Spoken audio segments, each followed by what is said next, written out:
a runway fire, 41 dead, and the team that should have been on that plane never played again. It's 3:47 in the afternoon on August 31st, 1953. A de Havilland Dove aircraft sits on the tarmac at Southend Airport in Essex, England. The engines are warming. Inside the cabin, 39 passengers and 2 crew members are settling into their seats. They're heading to Belgrade. No one in that fuselage knows they have minutes left.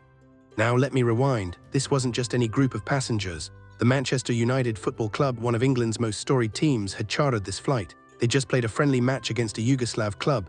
The squad, coaching staff, journalists and officials were all aboard. Among them, some of the finest young talent in British football. The Dove was a light transport aircraft, twin-engine, designed for short routes. It wasn't built for long continental flights, but it was being pressed into service anyway. The aircraft had been maintained, inspected, logged as airworthy. Everything on paper looked sound. The engines roared to life. The aircraft taxied toward the runway. Takeoff clearance came through. The pilot, Captain James Thain, pushed the throttles forward. The Dove accelerated down the concrete strip, and then something went catastrophically wrong.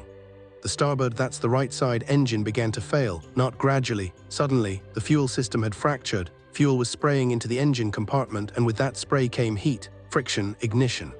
Captain Thain saw the engine temperature spike. He cut the throttle. He knew immediately they weren't going to make it airborne. The aircraft was still on the runway, still accelerating, but with only one functioning engine and fire consuming the other. His choice was brutal and immediate: crash the plane on the runway or attempt to take off and risk a catastrophic failure at altitude. He chose to abort. The Dove skidded, tires screaming against the asphalt. Sparks flew. The aircraft veered off the runway and crashed into a drainage ditch at the airfield's perimeter. The fuselage crumpled. The starboard engine, already ablaze, tore free from the wing. Burning fuel spilled across the wreckage.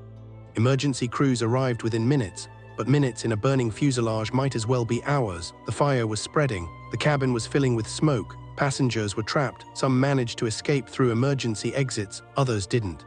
When the flames were finally extinguished and the smoke cleared, the death toll was staggering.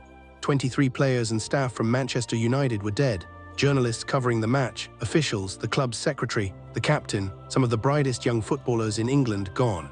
But here's the small, bitter irony that sits in the archives of this tragedy.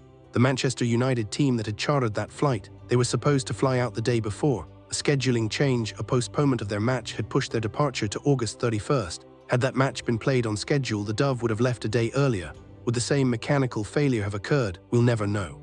The investigation that followed was meticulous. The Air Accidents Investigation Branch examined every scrap of wreckage. They found the fracture in the fuel system, a structural failure that had gone undetected in routine maintenance. The engines had been serviced correctly. The aircraft had been logged as airworthy. But metal under stress can fail in ways that no checklist catches.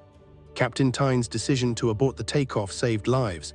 Had he attempted flight with a burning engine, the aircraft would have reached altitude, and then, inevitably, the structural damage would have worsened.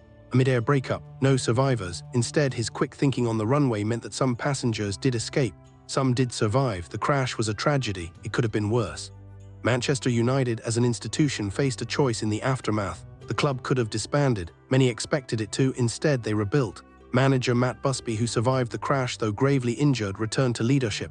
The club signed new players. Within 5 years, they were competitive again. Within a decade, they were champions. But the 1953 squad, that generation of talent, was gone. The records show what might have been: young players with genuine potential, coaching staff with decades ahead of them, a team on the cusp of something extraordinary. The crash didn't just kill 41 people, it killed a timeline.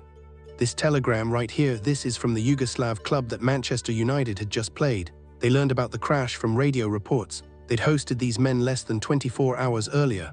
The shock, the grief, rippled across Europe. The de Havilland Dove continued to fly for decades after 1953. Thousands of them were built.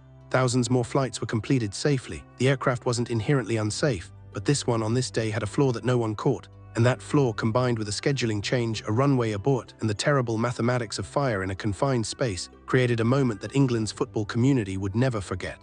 The Manchester air disaster of 1953, that's what some called it, though it happened at Southend. It was a reminder, delivered in the most terrible way, that aviation safety rests on layers: maintenance, inspection, crew training, mechanical integrity, and sometimes sheer luck. Remove one layer and the system collapses. 41 people boarded that aircraft on August 31, 1953. 23 never left Southend. The rest carried the weight of survival and the weight of knowing that a scheduling change, a mechanical flaw, and a pilot's split-second decision had drawn a line between life and death. That line is invisible now. but it's still there in the archives, in the memorial records, and in the history of English football. Subscribe. Each week we uncover another aviation mystery that rewrote history in the span of seconds.